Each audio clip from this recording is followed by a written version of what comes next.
to the whole world.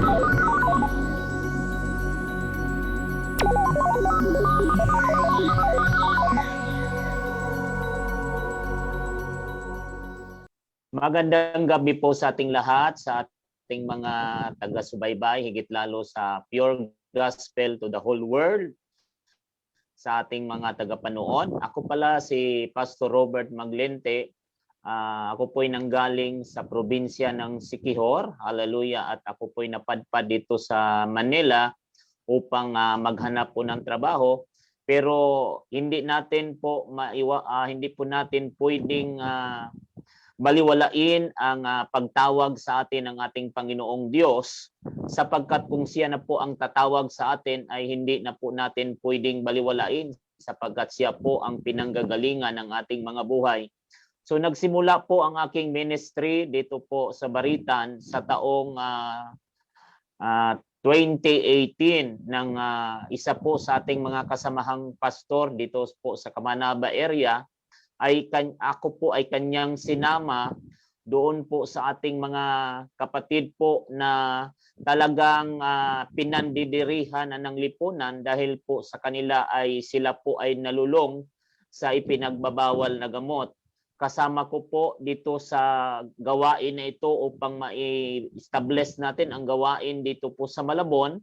Nagumpisa po tayo doon po sa Tugatog, kasama po ang ating World Mission Director na si Pastor Gomba at ang kanyang secretary na si Pastor Darson, upang magkaroon tayo doon ng 3-day o 3 nights crusade upang atin pong maipahayag ang salita ng ating Panginoon.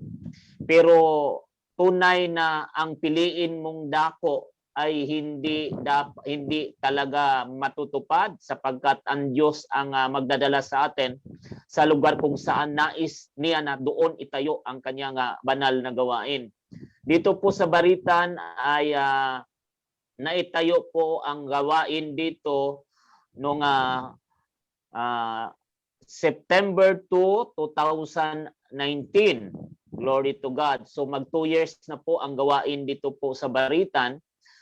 At ito po'y nagsisimula sa ating mga kapatid na sabi ko nga kanina ay talagang lahat ng tao ay sinasabihan na sila ay hindi na po mga karapat-dapat, mga patapon na ang kanilang mga buhay, sapagkat sila po ay gumagamit ng ipinagbabawal na gamot. Pero walang imposible sa ating Panginoong Diyos na ang inyong abang lingkod ay kinakasangkapan upang sila ay dalhin at mula sa kanilang kadiliman, sa kanilang mga bisyo, ay ipinapakilala natin sa kanila na ang ating Panginoong Diyos ay nagmamahal sa kanila ng tunay, na kahit kailanman ay hindi sila pinababayaan ng ating Panginoon, na ako po'y ginagamit ng ating Panginoong Diyos upang maipahayag sa kanila na mayroon pang pag-asa, ang katulad nila na sinasabi ng ibang mga tao na sila'y wala ng pag-asa sa lipunan sapagkat sila ay nagumo na sa ipinagbabawal na gamot. Pero sa aking pananampalataya, walang imposible sa Diyos, sapagkat ang Diyos ay kaya niyang alisin anumang epekto ng droga sa kanilang katawan. Kaya po na-establish na itayo ang Baritan Church dahil sa mga katulad nila na kailangan ng Diyos na tayo po ay gagamitin upang sila'y dalhin, akayin, papunta sa ating Panginoon upang malaman din nila ang kaligtasan sa kanilang mga kaluluwa. Na ang ito pong sa akin pong ginagawa po dito ay hawak ko po ang 3 barangay sa Malabon. Hawak ko po ang mga drug surrenderies dito po sa Barangay Tugatog, Malabon. Hawak ko din ang mga drug surrenderies dito po sa Barangay Baritan, at hawak ko din ang mga drug surrenderies dito po sa Barangay Lungos dito po sa Malabon. At the same time, hawak ko po ang ating mga kapulisan sa ating mga squadding dito po sa Station 6, dito po sa Concepcion, at meron po tayong mga hinahawakan na mga squads dito po sa Campo Crame, lalong-lalo na sa ITMS. At hindi po natigil lang po dahil po sa nangyayari na COVID virus o COVID coronavirus disease, ang ating pong ministry doon sa jail, dito po sa Malabon City Jail. Dahil po sa nangyayari yon, natigil po ang ating squadding sa ating mga jail guards at sa ating mga Bible study sa ating mga nakakulong doon sa Malabon City Jail. Pero hindi po mapipigilan ang salita ng ating Panginoon sapagkat ang salita ng Diyos ay kapangyarihan sa lahat ng nagsisampalataya para sa kaililigtas ng ating mga kaluluwa. Tunay nga na ang ating Panginoong Diyos na ang aking ministry po dito, oo, sa umpisa, tunay nga na napakahirap ang pioneering.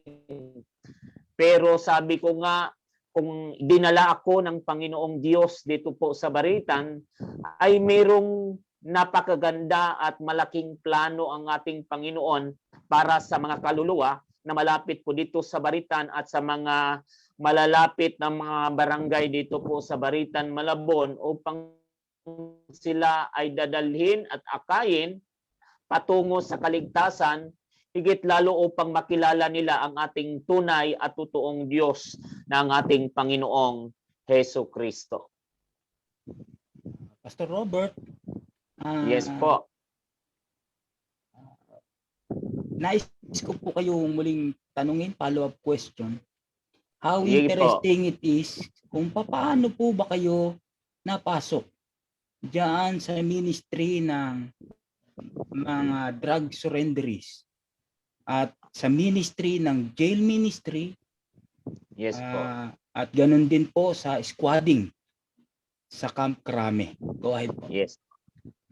So, nag-umpisa po ang aking ministry sa ating mga drug surrenderies 2018 nang dinala po ako ng ating kasamahang pastor sa Section 1, si Pastor Arnel Romero. Ako po yung unang pastor at yung time na yon ay katatanggap ko lang sa aking lisensya, ka-approve lang aking lisensya bilang pastor noong February 15, 2018. At kinabukasan ay tinawagan po ako ni Pastor Arnel na dadalhin po niya ako sa Malabon upang makatulong na akayin at dalhin at ipaalam sa ating mga drug surrenderies ang salita ng ating Panginoong Diyos. At dito po nagsisimula ang aking ministry at ito po'y nasundan dahil marami pong mga nakakulong po na with regards o may kaakibat na mga kaso sa droga dito po sa Malabon City Jail. Kaya po ay sinabihan po kami ng jail warden ng Malabon City Jail na kung maaari ay kami din po ang hahawak sa kanilang mga nakakulong doon na may kaso patungkol sa droga. At sabi ko nga, hindi pwede nating tanggihan ang kalooban ng ating Panginoon sapagkat kung dito ako dinala ng ating Panginoon upang akayin at dalhin ang mga taong nangaliligaw na nagumon sa ipinagbabawal na gamot, ay akin pong sinunggaban at tinanggap ko po ang hamon sa akin ni Warden ni Colonel Boadella upang ipakilala doon sa mga nakakulong ang salita ng ating Panginoong Diyos. At pagkatapos noon ay tinawagan po ako, isa sa mga si Major, nalimutan ko po yung pangalan, yun yung pong unang tumawag sa akin upang hawakan ko po ang Malabon City Police Office. At kanila po akong ini-assign dito po sa Station 6 under kay Sir Santiago. At simula doon sa Station 6 ay tinawagan po ako ng Northern Police District upang hawakan po ang isa sa mga section doon po sa Northern Police District. mula po sa Northern Police District. Akala ko matigil na po ang aking pagpapahayag ng salita ng ating Panginoon sa ating mga kapulisan. Nag-level up po dahil po sa tulong po ni Pastor Darson ay dinala po niya ako, sinama po niya ako dahil kakilala po niya ang isa sa mga ranking officer doon po sa Campo Crame, si Major Santos, at sinama niya ako upang humawak din ng 4 na squad doon po sa ITMS na hanggang ngayon, simula hanggang ngayon ay tuloy-tuloy po kami, hindi man kami nag-face-to-face na pagbabahagi ng aming squadding ng salita ng ating Panginoon, pero ginagamit po ang teknolohiya upang ipahayag palagi natin bawat linggo mula araw ng Miyerkules hanggang araw ng Biyernes ang salita ng ating Panginoon doon po sa 4 na squad na akin pong hinahawakan sa Campo Crame, higit lalo doon po sa ITMS.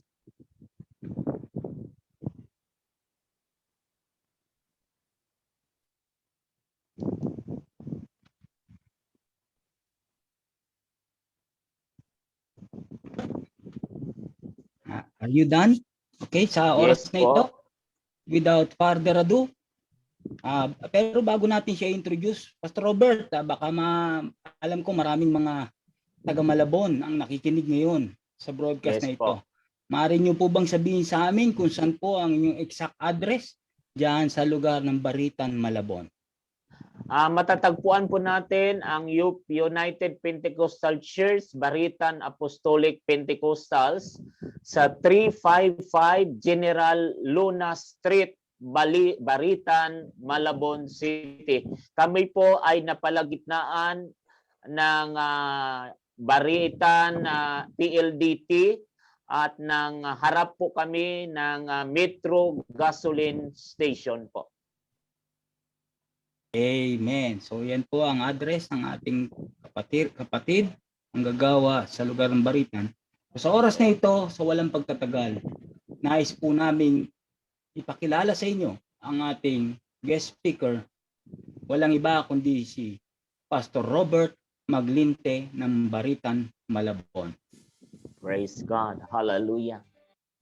Purihin ka, O Panginoon. Sa aklat po ng Titus chapter 3 verse 11 to 14, sapagkat napakita ang biyaya ng Diyos na may dalang kaligtasan sa lahat ng mga tao, na nagtuturo sa atin upang pagtanggin natin sa kalikuan at sa mga kahalayan ng sanglibutan ay marapat mabuhay tayong may pagpipigil at matuwid at banal sa panahong kasalukuyan ng sanglibutang ito. Nahintayin yaong mapalad na pag-asa at ang pagpapakita ng kaluwalhatian ng ating dakilang Diyos at tagapagligtas na si Hesukristo, na siyang nagbigay ng kanyang sarili dahil sa atin upang tayo'y matubos niya sa lahat ng mga kasamaan at malinis niya sa kanyang sarili ang bayang masikap sa mabubuting gawa upang maging kanyang sariling pag-aari. Pagpalain ng dakilang Diyos ang kanyang mga salita. Amang banal, dakila ka, O Panginoon. Salamat, O Diyos, sa mga salita na aming binabasa, Panginoon. Sa oras na ito, Panginoon, hindi ko kaya at hindi ko ito magagawa without you, Lord God. Gamitin mo ako, Panginoon, ang aking bibig upang ipahayag ang iyong mga salita na sa lahat ng tagapanood sa pure gospel to the whole world. Hallelujah. Online, O Lord God Jesus, ay patuloy mo, Ama, na buksan ang kanilang mga isip at puso. Pagkalooban mo sila, Panginoon, ng pagkakaunawa. At sa iyo po namin ipinagkatiwala ang lahat ng ito, Panginoon. In Jesus' mighty name we pray. Amen.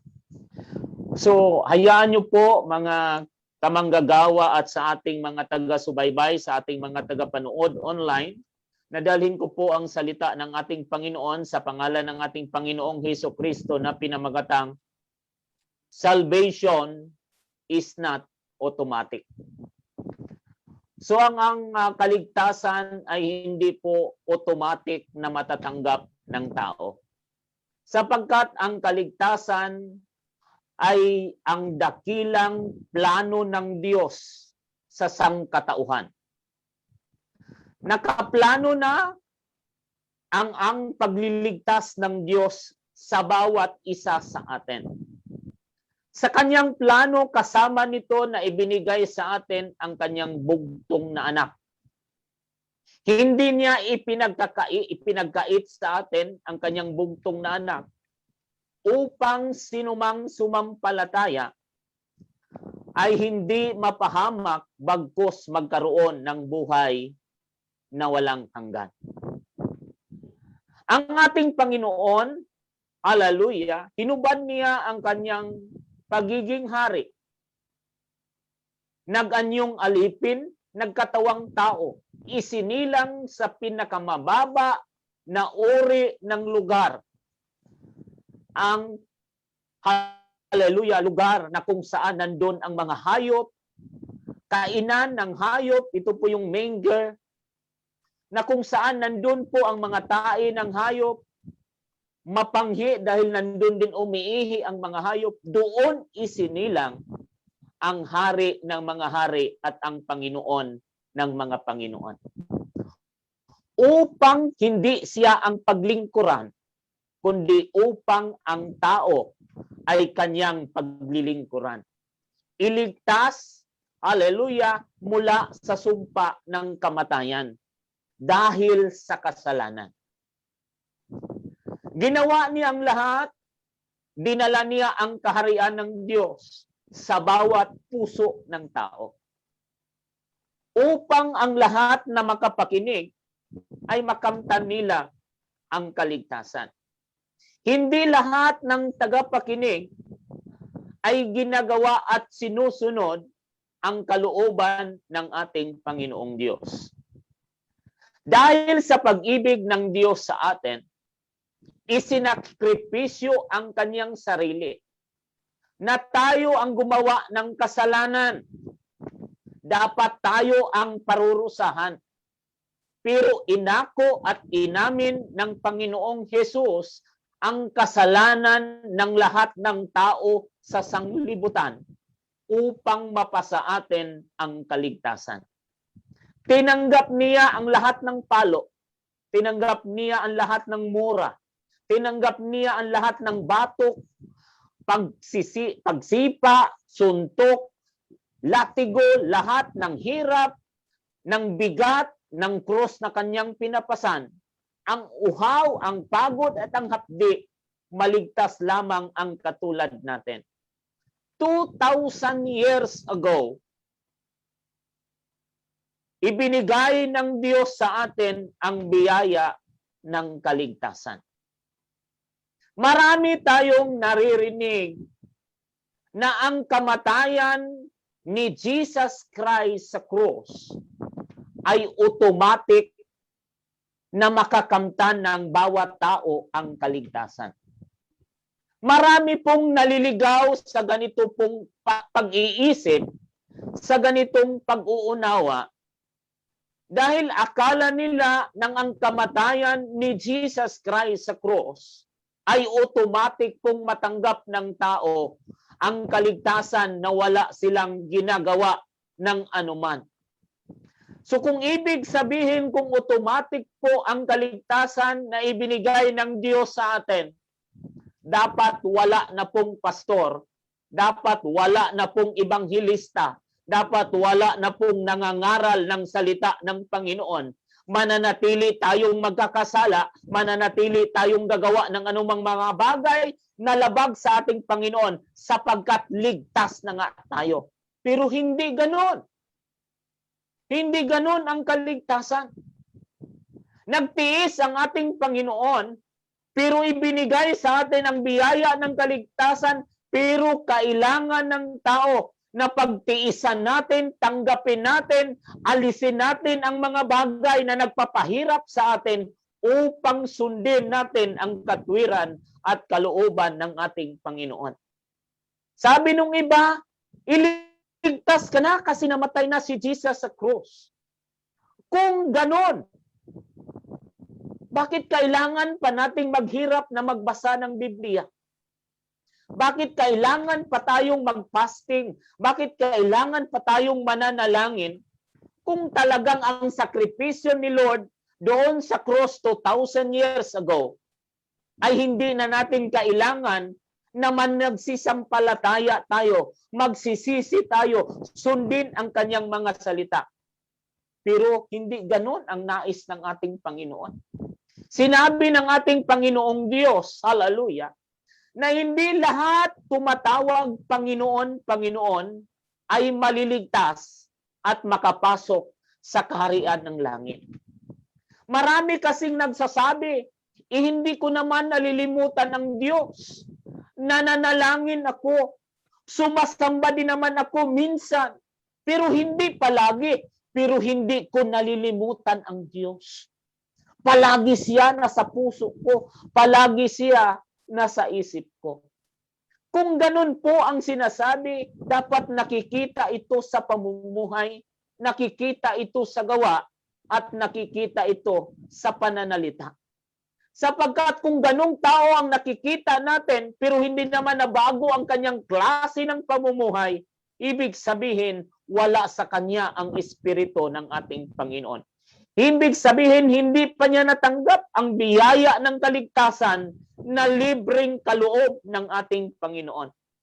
Sa mundong ito, kung magsabi ng libre, napakarami po, hallelujah, ang maglilinya.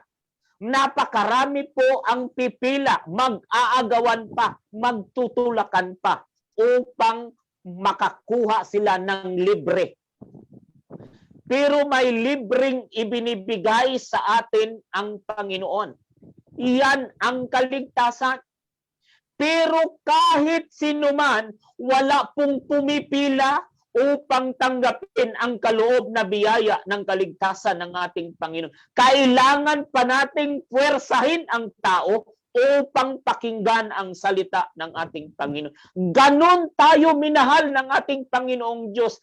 Kahit hindi karapat-dapat, ay kanya pa rin ipinahayag ang salita ng Diyos sa bawat isa sa atin. Sabi nung iba, mabuti si Lord. Naintindihan niya ako, nauunawaan niya ako. Oo, nauunawaan tayo ni Lord, naintindihan tayo ni Lord. Baliktarin natin ang tanong, ikaw ba, naintindihan mo ba ang nais, ang layunin ng Diyos? Bakit ka isinilang sa mundong ito? Isinilang ka lang ba sa mundong ito bilang flower vase? Bilang dekorasyon lang? Ika'y pinili ng ating Panginoon mula nang ika'y naging binhi pa. Simula nang ika'y binhi mula sa iyong tatay. Sabi nga ng science, 5 million ang binhi na lumalabas sa mga kalalakihan. Tinalo mo ang 4,999,999. Ikaw yung nag-iisa na pinili ng Panginoon upang lumabas sa mundong ito, upang maranasan mo ang kaligtasan ng ating Panginoon na kanyang pagsasakripisyo at paghihirap doon sa cross ng Kalbaryo. Dahil sinasabi po, palagi nilang binabasa, hallelujah, na ang Ephesians chapter 2 na nasulat doon, sa nga biyaya kayo nangaligtas. Tama, naligtas tayo sa biyaya. Hanggang doon lang ba? Hanggang doon lang ba? Wala na ba tayong susundin? Wala na ba tayong dapat gawin? Dahil napakarami pong nangaliligaw na sinasabi ay gagawa lang ako ng mabuti. Maliligtas na ako. Mananalangin na lang ako araw-araw.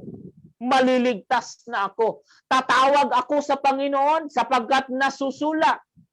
Hallelujah, tumawag ka sa Panginoon, ika'y maliligtas. Tama naman, nakasulat yan sa Biblia. Pero hanggang doon lang ba? Kung tutulukan lang natin doon, hanggang doon lang, masasabi natin, ligtas ka na. Pero hindi ganon. ang ibig sabihin ng ating Panginoong Diyos. Ini-example natin dito si Cornelio, isang taong mapanalanginin, isang taong nagbibigay sa kapwa, isang tao na namumuhay na may kabanalan, taong mabuti, may takot sa Diyos. Pero ligtas na ba si Cornelio? Hindi pa siya ligtas. Pero ang kanyang ginagawa ay nakita ng Diyos at nagpadala ang Diyos ng pangitain kay Cornelio upang sunduin si Pedro, upang ipakilala ang salita ng ating Panginoong Diyos. Tinipon ni Cornelio ang buo niyang sambahayan. Habang nagsasalita pa si Pedro, bumababa sa kanila ang banal na espiritu at silang lahat ay nagsisipagtanggap ng bautismo sa tubig sa pangalan ng ating Panginoong Hesukristo. Hindi automatic ang kaligtasan. Marami kasi nung iba, nalalaman ko na, marami kasing mga sakit na acne. Ang sakit na acne, ito po yung tinatawag na alam ko na yan. Alam ko na yan, huwag mo akong pangaralan. Meron akong ganito na kinaaaniban. Pero hindi sapat ang kinaaaniban mo. Bakit wala pong makapagliligtas na kinaaaniban mong organisasyon? Ang ating ikaliligtas, ang ating relasyon sa ating Panginoong Diyos.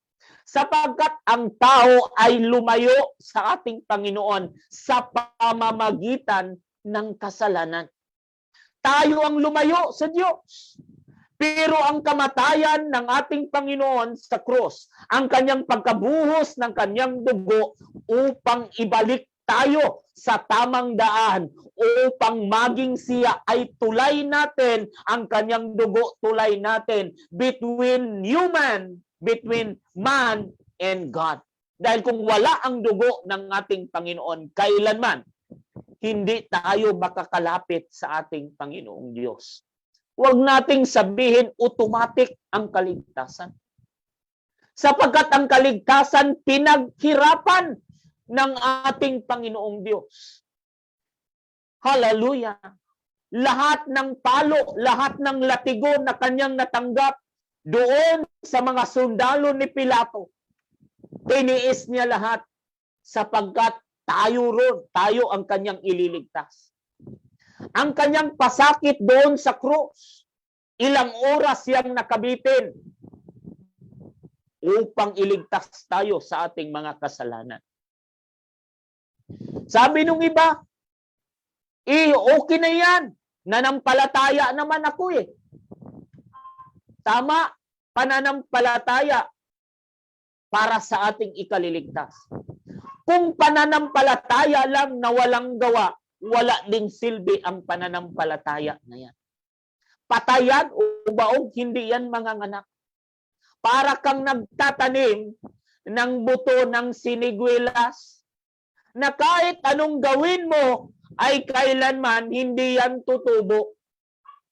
Pero kung magtanim ka ng buto ng anumang buto, hallelujah, na katulad ng butil o binhi ng mustasa, tutubo yan hanggang lalago. Yan ang pananampalataya ng nais ng Diyos sa atin. Maglilibil up kahit sa anumang mga pagsubok o sirkumstansya sa buhay na ating mararanasan. Tayo'y magpalago ng ating pananampalataya sa pamamagitan palagi ng pakikinig ng salita ng Diyos. Sapagkat sa pakikinig, nagsisimula ang paniniwala sa pamamagitan ng salita ng ating Panginoong Diyos. Sapagkat sa ating pakikinig, nagkakaroon tayo ng pagkakaunawa sa salita ng ating Panginoon. Tayo'y magkaroon ng eagerness na ating basahin sa banal na kasulatan kung totoo ba ang sinabi ng tao na ito, nandito ba sa banal na kasulatan. Pag ating itong mabasa, hallelujah, magkaroon tayo ng eagerness na kanyang pagbulay-bulayan natin ang salita ng ating Panginoon at tutubo doon sa puso natin ang pananampalataya. At ang pananampalataya na yan ang magtutulak sa atin upang sumunod sa salita, sa kautusan at sa katwiran ng ating Panginoong Diyos. Sa ating pagsunod, kailangan nating gawin ng buong puso, ng buong pag-iisip, ng buong lakas at ng buong kaluluwa. Sapagkat kung hindi buong puso, buong lakas, kaluluwa at espiritu, ay hindi pa rin natin magawa ang tamang pagsunod na aayon, hallelujah, sa libreng biyaya na kaligtasan na kaloob sa atin ng ating Panginoong Diyos. Dahil kung hindi totoo ang pananampalataya, hindi ito magbubunga ng pagsisisi. Hindi ka susunod. Sasabihin mo na lang, nanampalataya ako, nakasulat naman sa banal na kasulatan, idiligtas na ako. Hallelujah, manampalataya ka, ikaw at ang iyong sambahayan ay maliligtas. Kung yan ang ating titignan, period na, maligtas na daw. Pero hindi ganon ang ibig sabihin ng ating Panginoong Diyos. Meron parang succeeding na process na dapat nating gawin. Sa paggawa ba ng anumang mga bagay sa planta, example lang nito, yung mga paborito nating mga Pilipino, ang sardinas. Automatic ba sardinas? Lalabas agad yan at i-display diyan po sa mga grocery store ang sardinas? Hindi. Kailangan pa yan, hallelujah, na ang mga mangingisda manghuhuli pa ng isdang sardinas. Pagdating doon sa planta, lilinisin pa, pipiliin ang nararapat. Putulan ng ulo, alisin ang mga bituka, hanggang dadaan sa mga kundiro, hanggang dadaan, hanggang lulutuin, hanggang magiging nasa loob na siya ng lata. Maraming pinagdadaanan. Ganon din ang ating kaligtasan. Hindi porke na nagsabi ka, hallelujah, nananalangin ako, nagsisisi ako, ililigtas na ako. Hindi po. Marami nagsabi, hindi magpabaptize ako para ligtas na ako. Pagkatapos ba doon, matitigil na doon? Hindi po. Kailangan mo din tuparin ang kasunod na proseso na tanggapin mo ang bautismo sa Espiritu Santo sapagkat yan ang tatak ng mga anak ng Diyos upang tayo ay makapasok sa kaharian ng ating Panginoong Diyos. Pagkatapos ba tatanggapin ang banal na Espiritu ng Diyos, matigil pa doon? Hindi po. Kailangan tayo ay mamuhay na may kabanalan at maglilingkod sa Diyos ng may katapatan. Maraming process, napakahirap na process dahil nahihirapan ng tao sapagkat ayaw niyang iwan ang mga bagay na kaniyang nakasanayan. Sa akin pong karanasan bilang chain smoker, 2 kahas sa isang araw ang aking nauubos. Napakahirap tanggalin sa katawan mo sapagkat sanay na sanay ka ng maninigarilyo. Pero sa ating Panginoong Diyos, may proseso akong pinagdadaanan. Nagkasakit ako ng hika na hindi ko maintindihan na ikakamatay ko na. Talagang ang aking balikat aabot na sa aking tinga, sa aking paghinga dahil hirap na hirap ako. Pero hindi pa rin ako tumitigil kakapanigarilyo. Pero nababawas-bawasan na. Dumating ang panahon, hallelujah, na ako po ay inimbita na kidnap style. Sinabi party. Adi sumunod ako dahil mahilig sa party, sumunod. Pagdating doon, simbahan pala. Pero hindi ko akalain yun na pala ang plano ng Diyos sa akin na kaligtasan. Iniligtas ako ng Diyos mula sa kapahamakan, sa apoy ng impyerno, sapagkat mulat sa pool, meron ng plano ang Diyos sa akin. Kaya niya ako pinili nung binhi pa ako. Kaya po ako isinilang sa mundong ito sapagkat merong layunin ang ating Panginoon sa akin upang dalhin ang mga taong nangaliligaw. Higit lalo yung mga tao na nagumon sa bisyo ng droga upang ipakilala sa kanila ang salita ng ating Panginoon. Ito po ang tumatak palagi sa isip ko. Ang tatlong karakter sa Biblia. Si Enoch, siya po yung tao na hindi po nakaranas ng kamatayan.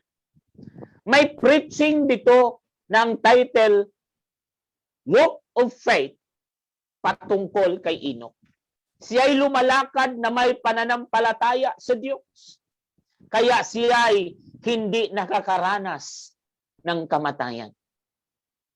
Si Noah, hallelujah,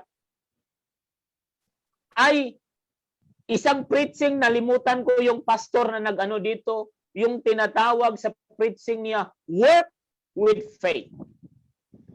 Si Noah ay gumawa sa ating Panginoon ng bangka, ng barko, doon sa tuktok ng bundok. Hindi siya nagrereklamo. Sinabihan siya ng mga tao, baliw. Gumawa ka ng barko na sa tuktok ng bundok, dapat nandun, malapit sa dagat. Pero ang kanyang pananampalataya, sinasamahan niya ng paggawa. Hallelujah. At ang ikatlong karakter sa Biblia ay si Abraham. Si Abraham worship with faith. 25 years niyang inintay ang pangako ng Diyos na kanyang anak na si Isaac. Lumaki si Isaac, mahal na mahal ni Abraham. Nakita ng Diyos kung gaano kamahal ni Abraham si Isaac. Siya ay sinubok ng Diyos at sinabi ng Panginoon, Abraham, dalhin mo si Isaac, ang pinakamamahal mong anak, isa sa mga bundok ng Moriah, at ihandog mo siya sa akin bilang handog na susunugin. Walang alinlangan, dinala ni Abraham si Isaac upang ihandog sa Diyos. Nang kanya na itong sasaksakin, may tinig siyang narinig mula sa langit, Abraham, huwag mong saktan ang iyong anak. Sa atin, ginawa ba ni Abraham ang mga bagay na wala siyang pinagdadaanan na proseso? Ginawa ba ni Noah ang mga bagay na yan na hindi siya dumaan sa mga proseso? Ginawa ba ni Enoch ang mga bagay na hindi siya nakatikim ng kamatayan kung walang proseso ng pananampalataya? Ganun din ang salvation. Hindi yan automatic na darating at ating tatanggapin na para kang tumatanggap pag binibigyan ka ng tinapay. Atin itong paghihirapan na katulad ng ating Panginoong Hesukristo. Alisin sa atin ang dati nating mga maling mga gawa. Tanggapin ang ating Panginoon ng lubusan sa ating mga puso't isipan upang ang ating Panginoon ay maghari sa ating mga buhay, siya ay magkontrol sa ating mga buhay, siya ay magiging driver natin, siya ay magiging piloto natin, siya ay magiging engineer natin, siya ay magiging architect ng buhay natin upang tayo'y lalakad ng ayon sa kalooban at sa katwiran ng ating Panginoong Jesus. Hallelujah. Sa akin pong pagtatapos, napakahirap isipin na napakaraming tao pa sa mundong ito iniisip na ang kaligtasan ay automatic. Nagpapasalamat ako sa nagkidnap sa akin papunta sa gawain ng ating Panginoon. Doon ko naliwanagan na ang salvation ay hindi po automatic. Ang salvation, kailangan mong tanggapin ng buong puso, ng buong pag-iisip, ng buong lakas at ng buong kaluluwa mo. Mamuhay ka ng ayon sa katwiran at palatuntunan ng ating Panginoon.